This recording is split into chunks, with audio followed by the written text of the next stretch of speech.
This is Tony Jeffries and you're watching Sporting Icons. Alright everyone, so I've got the 2008 bronze Olympic medalist in the light heavyweight division, former professional undefeated boxer and co-owner of the world famous Box and Burn Academy and son of my good pal, Phil Jeffries. How are you? Oh, good mate, thank you. How are you? I'm good, thanks very much. How's life in America? Life is good. It's interesting right now with what's happening with this coronavirus. My business, I've owned 2 gyms out here, both closed down. But yeah, I mean, I'm healthy. My family's healthy, so that's the most important thing, right? Absolutely correct. But are you missing the Savaloy peas pudding and stotty bread yet? I'm certainly not. I miss my Sunday dinners. All right. But me missus is English, is from Sunderland as well, so Okay. you know that helps. She can put one of them together. Oh, nice. I don't have many restaurants out there, like English restaurants. They have a few Irish bars and there's a couple of British pubs, but yeah, I keep away from that.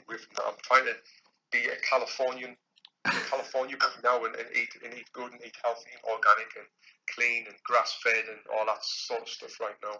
I've changed quite a bit since my days in Sunderland. Right. Okay. Well, don't get too Californified. You'll be getting like a plastic surgeon, all sorts, don't you? I know, mate. I'm not going to go that far. Not just yet. But I'm still only 35, so give me another 5-10 years. Maybe I'll get my nose done and get some Botox and all that. Carry on. Yeah. You don't be doing that. I mean, do you miss the pull of the Northeast? I miss my friends, and that's it. I miss just a few of my friends, and I don't miss anything else about it. I go there and visit now and then, but I miss the banter. That's what I'll do. I miss the banter from the English mates, because it's a different culture in America. The Americans don't kind of get our sense of humour. Right. Yeah, I miss that, but that's about it. You know, there's lovely weather here all the time. Like right now, I'm wearing shorts and a vest, and there's lots of great restaurants and there's lots of great opportunities out here as well. So yeah, life's definitely better in California than it was in Sunderland. You've got electricity now, haven't you, for the first time in 30 years? So that's all right. All right. Yeah. No, that's good though. That's really good. Now I've been watching like a lot of your Instagram posts, the YouTube, all that kind of thing about your box and burn techniques, all that kind of stuff. I love that kind of stuff. Yeah. I'd post lots of educational content on my Instagram and on my YouTube channel, and that's a thing that I'm big in, like building my own brand, and that's what I've done over the last couple of years. I've really built my brand, especially on Instagram, and starting on YouTube now, and it's really good for business, getting my name out there, keeping my name relevant, because I retired from boxing in 2012, and 8 years later I'm probably more popular now than I was when I was boxing. It's through building my brand on social media and keeping in the media. So yeah, I love doing that. I love providing value with people and building the brand at the same time. Now, if anybody is unfamiliar with it, I'll put your Box and Burn website in the description box. Go over there, check it out, because there's so many different courses you can do, and you don't need background as being a professional boxer to even become a boxing coach. Right, yeah. So there's 2 different things, because these are 2 different businesses. I've got the gyms, which is in California. I co-own 2 Box and Burn gyms, where people come in to do boxing fitness classes. It's not really a fighter's gym. They're not fighters gyms. And then the other thing, what you're talking about, is our education program, where it's a certification course where we teach people how to teach boxing for fitness, where we give them our systems that we've used over the years to have success at teaching boxing for fitness.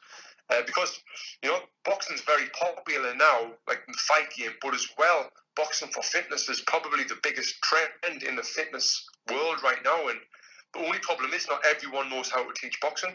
You'll get former boxers coming into the boxing fitness industry, like let's say they try to teach a middle-aged lady how to how to box, but they'll try and teach a middle-aged lady how to box the way their coach taught them. So they'll be saying, keep your hands up, keep doing this, do that, and they'll be taught it the way their coach taught them.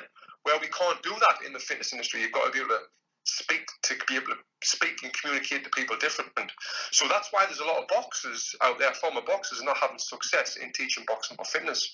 Then the flip side, you've got personal trainers who try and teach boxing for fitness, who haven't got a clue, who've never put a pair of gloves on in their life, who can't do it. But they know how to teach. They know how to speak to people who want to come and work out for fitness. And so what we do on the course, we teach both former boxers and we teach personal trainers who haven't got any boxing experience how to have success in teaching boxing for fitness. That makes sense? Yeah, it does. And we have a ton of success with helping people have success in this as well.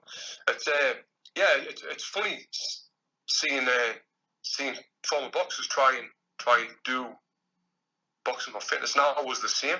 I was really hard on people and trying to, like I said, coach them the way my coach taught me, coach them the way Tommy Brooks taught me. Come on, Tony, move your head.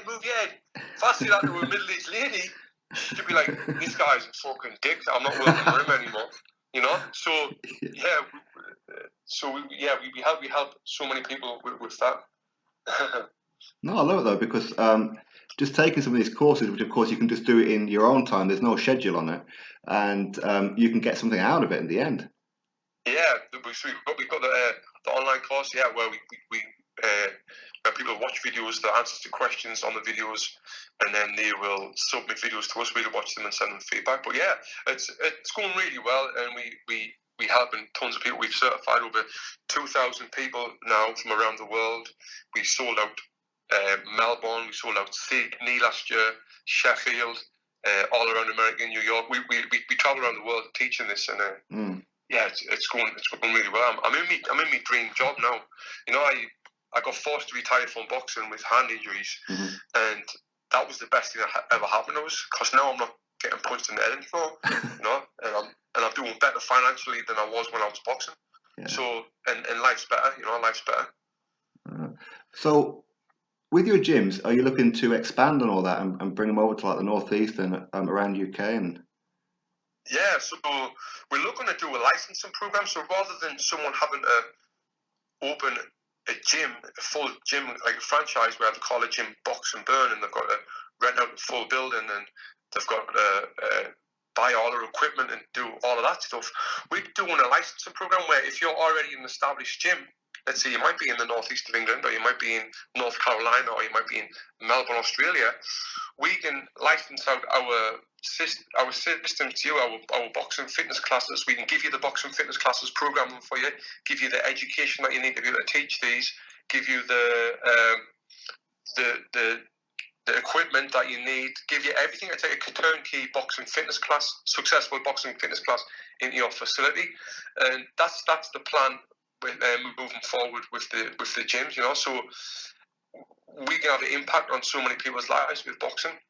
Tell me, what's your background in boxing? Pretty much gym, the occasional bit of sparring, but mainly just a fan. I've never been like a white collar or professional out like that. I just love boxing. Right. So you've done boxing training, so you know how good it is, right? Well, how hard it is. Yeah. Well, a lot of mine, like growing up, because with boxing, when I went to like a boxing class, all they wanted me to do was do push-ups on my knuckles and do sit-ups and that, and I got bored of it, so I switched it to karate. Right. Yeah. Okay. Yeah. So right there, I'm glad that you said that. When I'm talking about boxers trying to teach boxing for fitness, if you've got a middle-aged lady trying to teach you how your coach taught you, come on, you're doing 20 push-ups on your knuckles. That's it, they're gone, mate. They're gone. You're having zero success. But yeah, so you've done karate as well, so you know how good of a workout. Well, you know how good of a workout boxing can be when you're punching a heavy bag, right? Yeah, of course. So, yeah, it's great, and that's why everyone wants to box. All these celebrities are boxing right now for a form of fitness, and that's what we want to do. We want to help as many people as we can teaching boxing for fitness. Now, see, on like your videos, one of the things that I'm starting to get quite good at, Tony, is because I was always crap on the speedball on the board, and I couldn't get it going until I've seen one of your recent ones, which is the 1, 2, 3 hit. Right, yeah.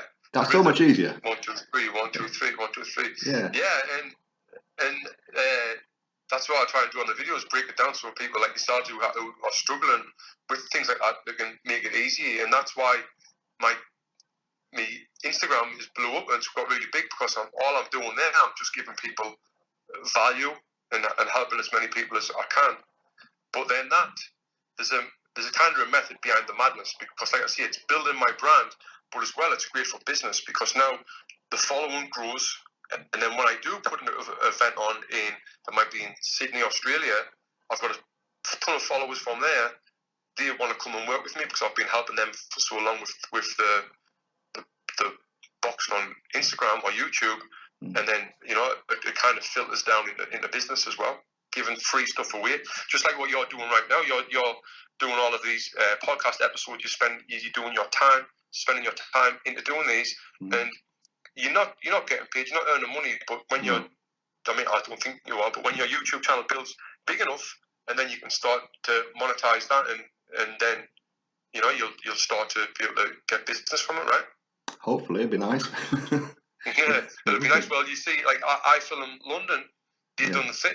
To start off doing it for free. Now they've got sponsors coming out of the arse and they're doing really well. So it's just sticking with it, putting the content out there, and then you're not doing it for the money. No. Like I'm not doing it for the money, but then, like you say, it'll be nice. It'll come eventually. But when you keep providing that value, which you're doing with your YouTube channel, providing value to boxing fans who want to listen to boxers or managers or people like me, former boxers, talking, you're building your brand and giving people value. They're building trust with you, and you're building a relationship with them. That's only going to come back and help you with your business down the line.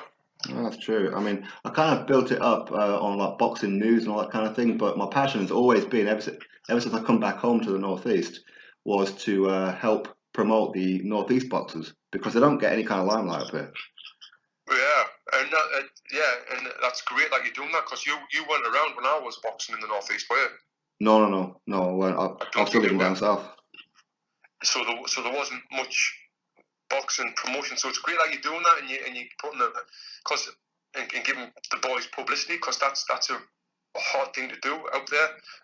With me having an Olympic medal, it was a lot easier for me to get publicity and get into the local newspapers and all of this stuff. But there's tons of boys out there who's working as hard as I was, or even harder than me, who's not getting the publicity. Who'd only get the publicity when they get to a big fight, like Ritson and kids like that. But like the boys below them's the ones who really need the publicity and need these interviews and stuff. So what you're doing there, you're helping them.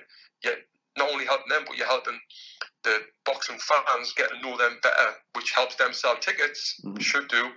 And then it just helps everyone. So you're giving a ton of value. So I think it's great what you're doing. Do you miss fighting? Do you miss the in-ring activity? I don't. I do miss the feeling of winning, because that you'll not get any better feeling in the world than winning a fight. But the rest of it, I don't really miss. I don't miss the training. I don't miss the diet and the dedication. I just miss the winning. It's funny. You know who Wayne McCulloch is? No, I don't know him. Wayne McCulloch, he was a Olympic silver medalist. He was a WBC world champion for Prince Nazim, Antonio Barrera. All right. And I remember he told me before, he was like, was that when I had my first baby, my first kid? Before that, we had like a baby shower, and he said, Tony, he had a daughter, and he said, Tony, having a kid is the best feeling in the world. And I'm like, really? Yeah. I said, better than winning an Olympic medal? He went, oh yeah. I'm like, fuck me. I can't wait to have this kid, because winning an Olympic medal was the best thing that ever happened to me. Yeah. Like, oh my God, I can't wait to have a kid. Anyway, we had my wife, I'd give birth, and I'm like waiting for this big magical moment, and there was something wrong with the baby. The doctors come in the room and all that, and we're all panicking. And I shit myself, and it was like a horrible moment. And I was thinking, what the fuck was he talking about? It's a great feeling. It was horrible. Yeah. And there's no better feeling than actually winning a fight or winning a title or an award than there is. So yeah, when it comes to missing it, I do miss the feeling of winning. But I've got to try and get that feeling back some other way.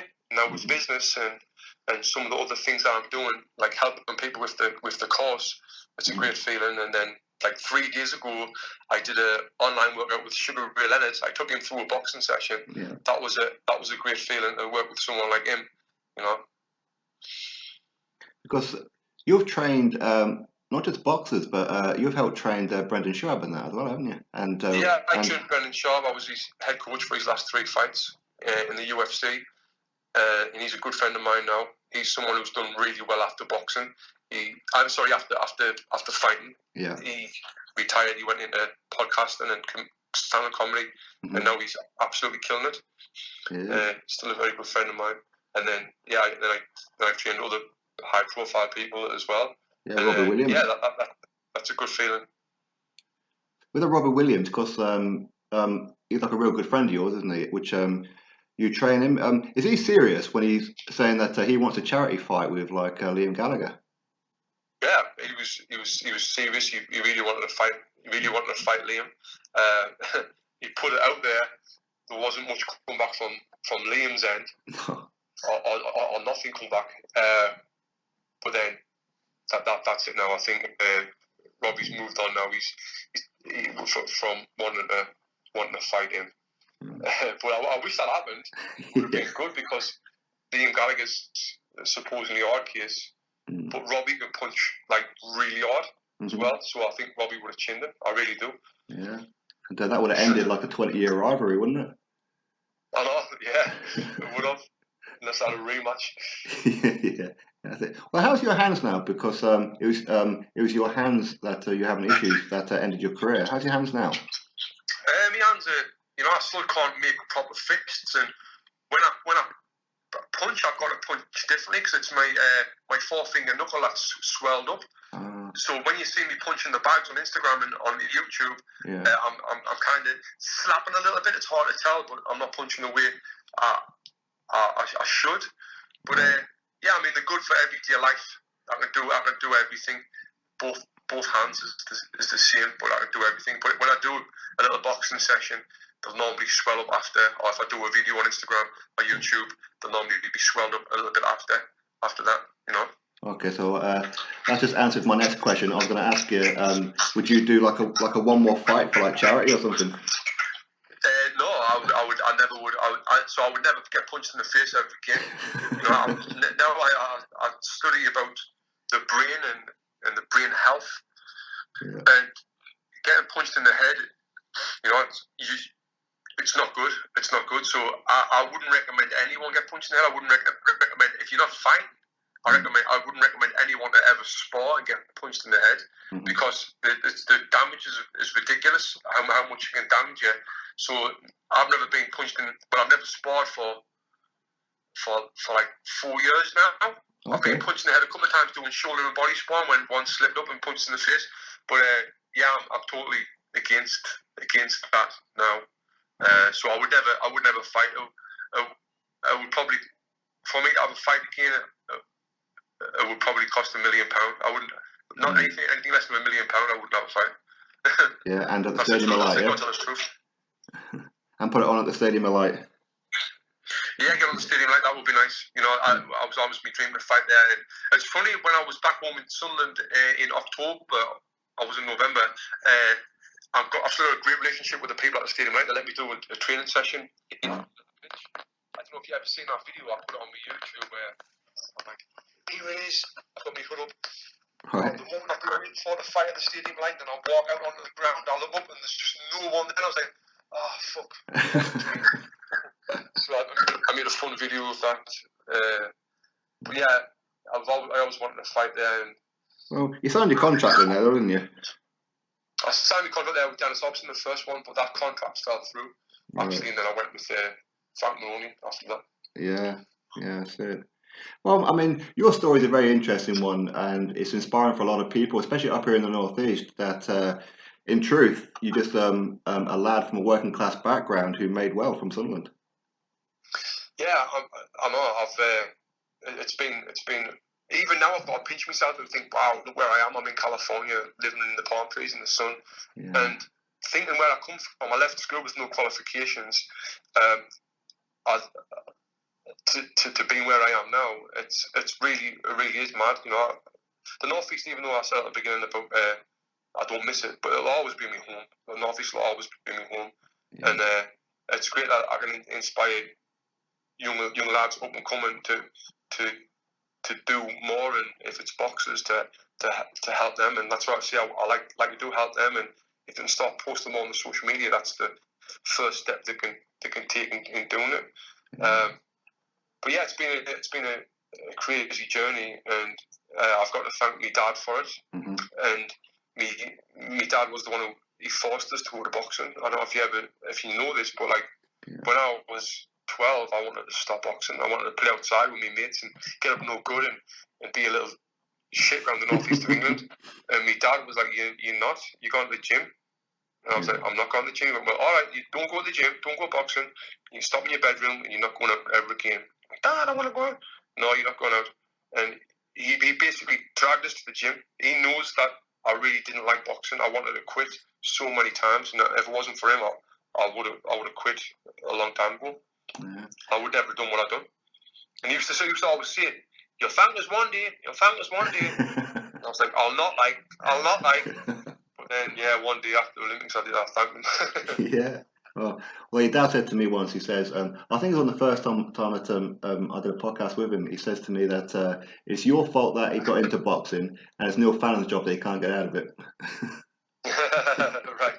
Yeah, I dragged him in. It was like, because I was looking for a manager. My dad, I never managed a fighter before. My dad never had a pair of boxing gloves on in his life. He didn't know much about it apart from he followed me around the world. And then I wanted someone I trusted because, you know, both of me promoters, like it was Dennis Hobson, but then that fell through. Then Frank Maloney, they kind of want a manager. And when I was going to sign with Frank Warren, they want a manager. And I heard from people, you know, want someone who you can trust, you can manage. And, you know, so I could obviously trust my dad, even though he never had a clue about managing fighters. He's a really good businessman. He was the man for the job. And when he did manage us, he done an alright job. I'm sure he's much better now because he's got way more experience. But yeah, that it's harder in boxing to get someone who you trust. You know, he cares about his fighters though. He's told me so many times that you know, he doesn't take like a penny out of like a lot of his fighters, and because he just loves Northeast and he loves boxing. And yeah, I mean, he's great. He's fortunate enough that he's a good businessman and he's making his money doing something else. That when it comes to fighters, he's doing it for the love of helping people, for passion. You know, and there's not many people can do that. And if he didn't have his other jobs and he wasn't a good businessman in his other part of life, he wouldn't be able to do this. And he might have to take money from fighters, but he does it. He does it for free. He's spent way more money on being a boxing manager, way more than he's ever made. I don't know if he's made anything up to date from boxing, to be truthful, but he just loves it, and he's helping so many young lads from it. And that's a good thing about it. Like if a fighter signs with my dad, he's not in it for the money. So you know that he's in it for the best interest of the fighter. So that's a bit of security for a fighter. Well, he says to me that any fighter that's with him, if a big opportunity comes along, he'll encourage them to leave and go. Yeah, exactly. That's it. So if someone offers them more money, he'll pass the money.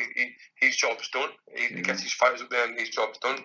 Where I think if I was the other way around, I would be a little bit different. I would be trying to get the money off them, and you know, and trying to make some money from it. But of course, he didn't. He doesn't. Would you fancy taking over from him at some point? Because he wants out, doesn't he? Yeah, no, definitely not, mate. Definitely not. My time with boxing is done now in that game. You know, I kind of fell out of love with boxing when I was a professional. You know, I had that dodgy thing that happened with a fight where it was supposed to be 6 rounds and it was 8 rounds. Oh, the draw, yeah. The draw with that bamboola, where I found out that it was an 8-round fight after the 6th round, and it was just, it was horrible because I seen like those people lying. It was. And then I got ripped off with some money as well, where I should have got a ton more money for different fights, and that never happened. So I kind of fell out of love with boxing, and then now I'm over here. I'm training people boxing for fitness, and I'm doing well, and I really love what I do over here, and I'm passionate about what I do now, and I wouldn't be passionate about that. So I would never really get involved with boxing again. I get asked if I would train fighters, and I don't want to train any fighters. I'm happy with training. I train a couple of people over here, like Robbie. Like you said, Robbie Williams, he'll take us on tour. That's amazing. I love doing that. Now, I'd much rather do that than train a fighter, you know, just because I'm not passionate in it. I'm not passionate in it. When my dad's passionate, I'm not. So it wouldn't make sense. Fair enough. All right, and so in closing, do you have a 35-year-old secret you want to tell your dad that you're actually a Newcastle fan or not? No? Yeah, mate, I think Newcastle. Definitely not, mate. So you're a Newcastle fan, right? I am, yeah. Yeah, I was born in, so. You were born into it. Yeah. Me dad knows it. My heart's at Sunderland. I love Sunderland. I love the red and white, even though this team is fucking shite. That's what my mum's a Sunderland fan as well. She keeps talking to me about when she was a kid, how she's seen them win the FA Cup in '74, was it? I think it was. Right. Yeah. Yeah. It's crazy. It's crazy how bad they're doing. But you know, we're from Sunderland. We'll always be Sunderland. We'll always be Sunderland. That's a good thing about boxing, is that there is no red and white, black and white. It's just north east for us, isn't it? Yeah, it is. It definitely is. But that's another thing. What I used to do, I used to use the club to get the. If you ever seen any of me fights, I would wear red and white to the ring. I would come out with the Sunderland song. On your shorts and that, yeah. Me have the Sunderland all over it. And I would really play off that, using Sunderland as much as I could, because I knew that would get the following in the crowd. So that's another thing that boxers can do right now, is use that to leverage them and use that to leverage their career. I remember Travis Dickinson and John Lewis Dickinson, they signed with Frank Maloney as well, and we done a photo shoot, and they were obviously Newcastle, but they wore Sunderland shirts for the photo shoot. And I was thinking, the kind of the promoters are promoting this a little bit wrongly. Yeah, they should be promoting them as Newcastle and Sunderland, and they get more eyeballs on it. But yeah, you definitely should use the boxers coming up should definitely use the football as a way of getting their foot in the door with publicity, because you can get publicity from that as well. Well, see, that's why I asked you if you're fancy managing and promoting, because you know how to build fighters. That's good advice that you're giving people, you know. Yeah, I know. I'm good at that, and the thing that promoters are shit at is promoting fighters. Like, they really, really are bad at promoting fighters. You know, do you know a guy called Andy Scott who works for Sky? Yes, I do. So do you know the story about him? No. With me or not? No, I don't. So I remember after the Olympics, I was getting a ton of people reaching out to us to ask about, can I do an interview with you of this or that, and I used to respond to everyone, and I got an email off Andy Scott who said, I'm a student and I want to come up and do a video interview with you, if that's fine. I'm like, oh yeah, that's fine. He came up to Manchester, done a video interview with us, and he said, you know what, Tony, I reached out to 20 different Olympians or 10 different Olympians from all different sports, and you're the only one that got back to us, so thank you for that. And I was like, all right, great. Done an interview with him, we done a video, and I said, do you want to come back up and film a little bit more with us? We'll do like a little series, like life as a pro. And he went, oh yeah, I'll do that. So he come up, he was doing it for free, videoing us, making some videos. We put them on my YouTube channel, and then Frank Maloney seen them, and he was like, maybe you can do some stuff with more fighters. Yeah, great. Then Ed Robinson from Sky Sports seen Andy's video that he done on me, and he was like, this is great, maybe you can start doing some work for Sky. And then one thing led to another. Now Andy's interviewing Anthony Joshua in the ring after his fights, which is amazing. So it just shows there what he's done. He's went out, looked for opportunities, done it, took opportunities, and now he's doing really well. and Andy is such like the nicest lad, great lad. Yeah. But it's a mad story how he went from being a student to now interviewing Joshua and Triple G in the ring after fights. Yeah. Just through his hard work and reaching out to people and his dedication, you know, creating opportunities. Thinking outside the box. Yeah, thinking outside the box, and he's doing really well, and that's kind of I take the same approach to life. Like today, I'm doing four podcasts today. This is one of four. Oh, yeah. I don't know who's going to listen to them. I don't know what opportunity's going to come of them. Like now, I might get some followers to my YouTube channel from some people who listen to yours. Yeah. On my Instagram, and then people will be, "Ooh, Tony's coming to wherever Berlin in next month. I want to come and and that's what I'm all about now is networking and building relationships and opportunities, and it all works out well." Exactly. I haven't come to your dad's 10th anniversary. Is he having one? He's never invited. No, Has he not? I'll not be coming home for that. unless it's in Santa Monica or Los Angeles, then I might. Well, it was supposed to be this summer, but obviously with all the virus crap that's going on right now, it looks like it could be postponed until next year. Right. Oh well, maybe I'll be there. Yeah. Maybe I'll be there. All right, Tony. I appreciate your time today. Thank you, mate. And I appreciate you asking me to come on.